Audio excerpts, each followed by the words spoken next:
Ustaz.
طبعا سعداء اكثر اننا يعني نرى من يقرؤون الكتب، وان شاء الله في كتب كثيره ناتيكم بها، وليس شرطا ان يكون الكتاب مكرر، فكان في عاده المعاهد القوميه. الحمد لله رب العالمين والصلاه والسلام على سيد المرسلين سيدنا محمد وعلى اله وصحبه اجمعين. Bapak, barusan Syekh mengucapkan yang pertama yaitu لكم كلام رسول الله صلى الله عليه وسلم.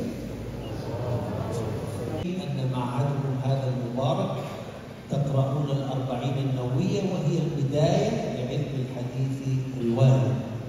هذا شيء دل إنما يدل على المنهج الصحيح. Kemudian Imam Ibnu Salah hadis-hadis itu semuanya, dan beliau menyebutkan bahwasanya muara daripada hadis tersebut ada pada 26 hadis. Itu jawabul kalim daripada baginda Rasulullah sallallahu alaihi wasallam. Setelah beliau dilanjutkan estafet tersebut oleh Abu Syam. Beliau juga menulis tentang hadis-hadis intisari daripada seluruh hadis yang ada.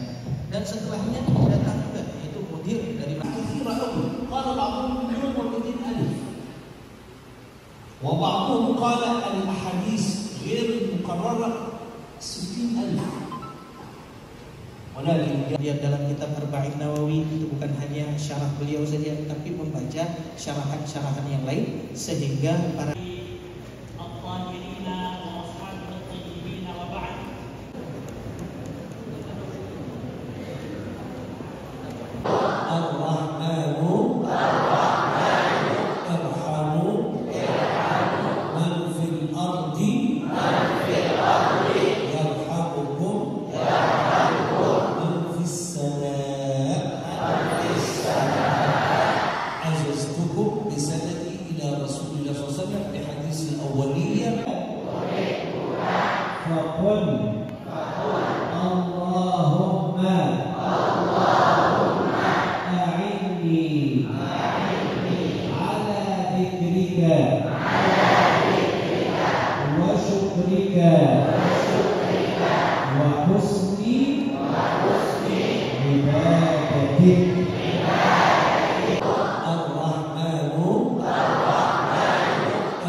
ما